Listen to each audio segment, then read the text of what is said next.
Assalamualaikum warahmatullahi wabarakatuh.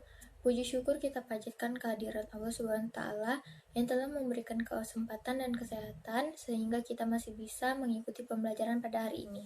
Salawat bertakai salam tidak lupa kita aturkan kepada junjungan alamnya ini Nabi besar Muhammad SAW dengan mengucapkan Allahumma sholli ala Sayyidina Muhammad wa ala ali Sayyidina Muhammad. Baiklah, kami dari kelompok 10 yang beranggotakan Mutia Putri Salsabila, Rehan Anggir Cesaria, Fahrel Fajar Setepu, dan saya sendiri, Audrey Feni Semona, akan mempresentasikan materi kami yang berjudul Islam dan Multiple Inteligensi. Baiklah, pembahasan pertama akan saya bacakan. Baiklah, saya akan menjelaskan tentang teori intelijensi.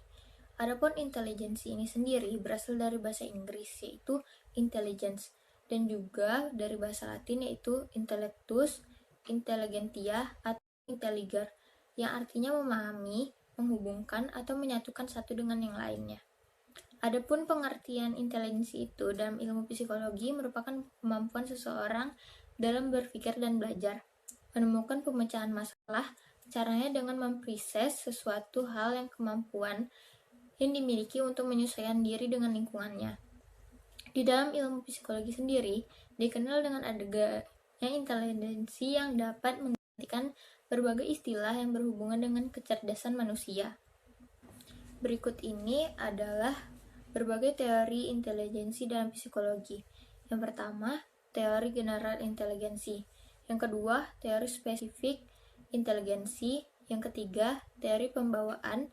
Yang keempat, teori kematangan. Yang kelima, teori minat. Dan yang keenam, teori kebebasan. Baiklah, saya akan melanjutkan penjelasan mengenai teori multiple inteligensi menurut Howard Gardner. Pengertian kecerdasan majemuk adalah konsep penilaian kecerdasan anak dengan beberapa faktor tolak ukur kemampuan.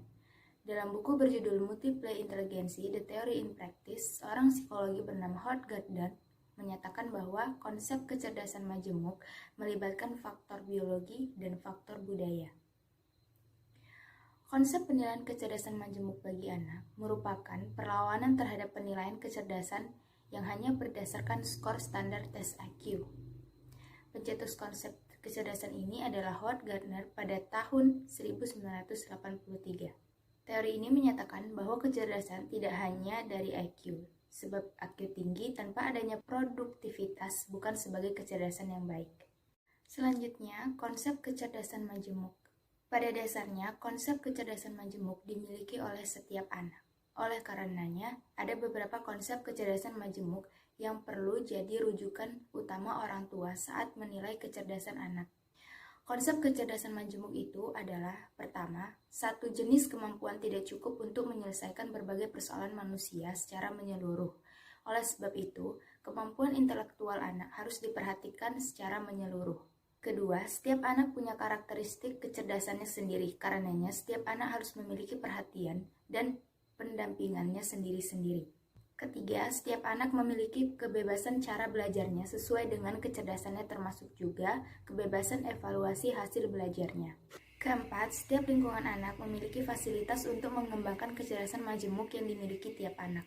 Kelima, penilaian kecerdasan anak harus kontekstual dan terkekang pada tes tertulis dengan standar formal. Keenam, proses belajar anak tidak terbatas pada batas-batas tertentu. Baiklah, saya akan melanjutkan presentasi dari teman saya tadi. Macam-macam kecerdasan majemuk. Berdasarkan pada pengertian kecerdasan majemuk yang diusung Gardner, maka ada 8 macam kecerdasan yang dimiliki anak. 8 kecerdasan tersebut adalah 1. Kecerdasan verbal linguistik, 2. Kecerdasan logis matematis, 3. Kecerdasan spesial visual, 4. Kecerdasan kinestetik jasmani, dan 5. Kecerdasan musikal, 6. Kecerdasan interpersonal, 7. Kecerdasan interpersonal, dan 8. Kecerdasan natural. Ciri-ciri kecerdasan majemuk. 8 macam kecerdasan di atas memiliki ciri-ciri khasnya masing-masing. Berikut ini adalah beberapa ciri khas yang biasa orang tua lihat pada anak berdasarkan kecerdasan yang dimiliki. 1. Kepekaan terhadap bahasa dan kata-kata atau kecerdasan verbal linguistik. 2. kepekaan anak terhadap pola abstrak dan pola matematika, atau kecerdasan logis atau matematis. 3.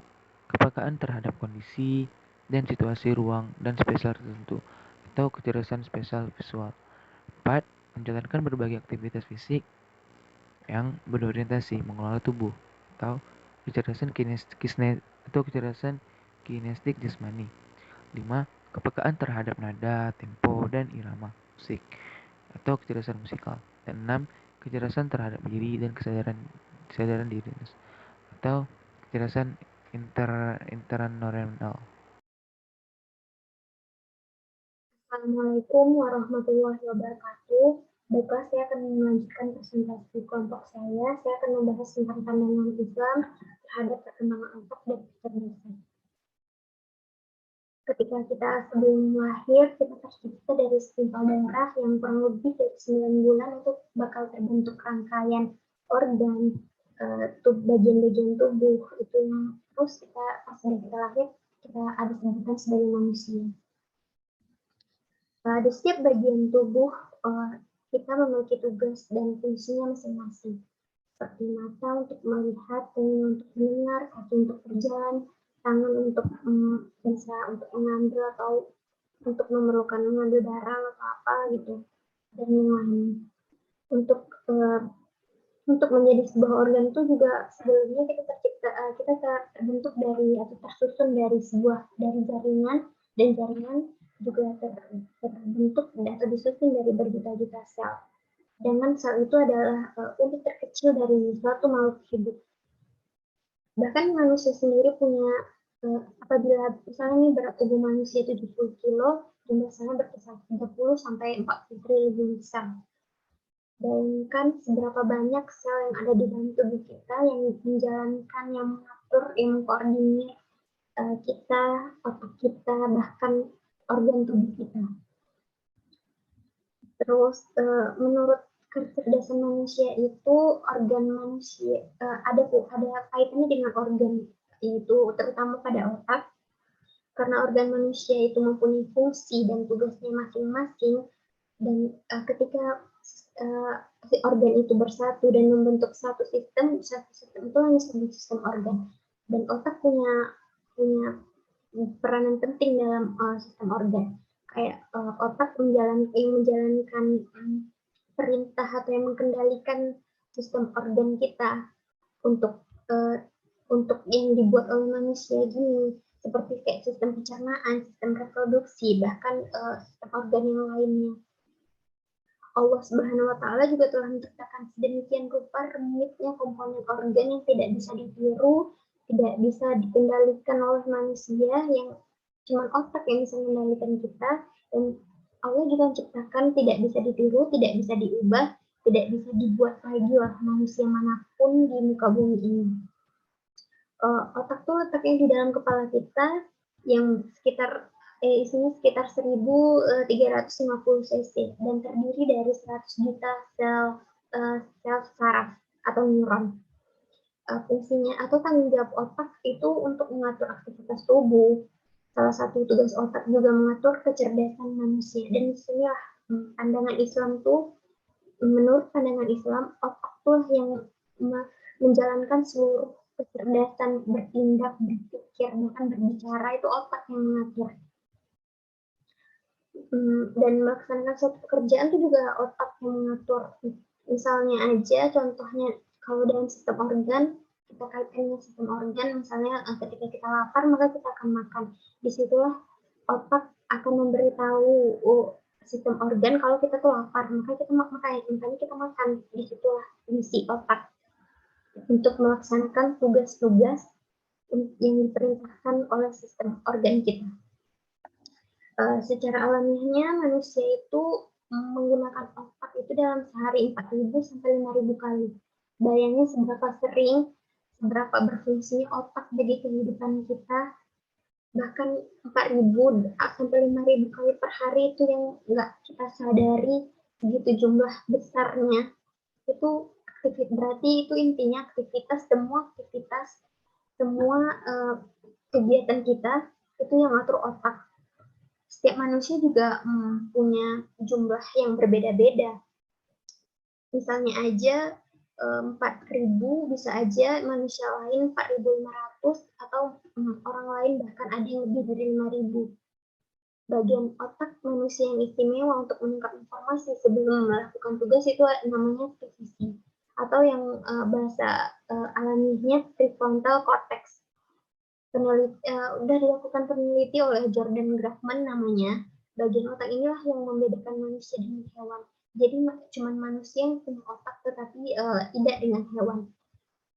Revisi ini yang berfungsi sebagai pemimpin yang bertugas untuk merencanakan masa depan, mengambil keputusan, membentuk kepribadian, dan berinteraksi sosial. Bahkan kita ngomong dengan orang aja tuh kita pakai otak, mengambil keputusan. Kita akan ngelakuin apa ya? Kita akan melakukan tindakan apa tuh otak yang berfungsi di sana. Atau lebih sering kita sebut revisi kayak atau tadi namanya prefrontal cortex itu tuh yang ngatur, yang bertugas ngerencanain kita bakal ngapain, kita mengambil keputusan apa, bahkan kita berbicara kepada orang, kita juga butuh visi ini. Dan kita lihat fungsinya, visi ini mengatur akal sehat manusia yang tidak ada pada hewan. Yang tadi dibilang, yang menurut penelitian si Jordan Grafman tadi, inilah yang membedakan manusia dengan hewan. Ketika manusia dikasih Allah otak, tetapi hewan tidak, disitulah manusia mengatur akal sehat yang tidak ada pada hewan ini. Dan fungsi mengatur akal sehat ini kayak menangkap informasi, berpikir, dan informasi tersebut akan diatur oleh organ untuk melaksanakannya. Kayak contohnya aja menangkap informasi apakah ini hoax, apakah valid gitu. Visi ini yang mengatur nanti akal sehat manusianya. Bagaimana jika kita lihat melalui aspek Islam, dalam Al-Quran juga telah dijelaskan dan banyak sekali Allah telah menjelaskan. Salah satunya yang akan saya bacakan adalah dalam firman-Nya surat Yunus ayat 35. Allah berkata, katakanlah, apakah di antara sekutumu ada yang membimbing kepada kebenaran? Katakanlah, Allah yang membimbing kepada kebenaran. Maka manakah yang berhak untuk diikuti? Tuhan yang membimbing kepada kebenaran itu, ataukah orang yang tidak mampu membimbing, bahkan perlu dibimbing? Maka perlu kamu berbuat demikian. Bagaimanakah kamu mengambil keputusan? Itu terdapat dalam Quran surat Yunus ayat 35. Kita juga perlu menyikapi masalah kehidupan kita, itu tadi menyangkut dalilnya untuk menyikapi masalah kehidupan kita.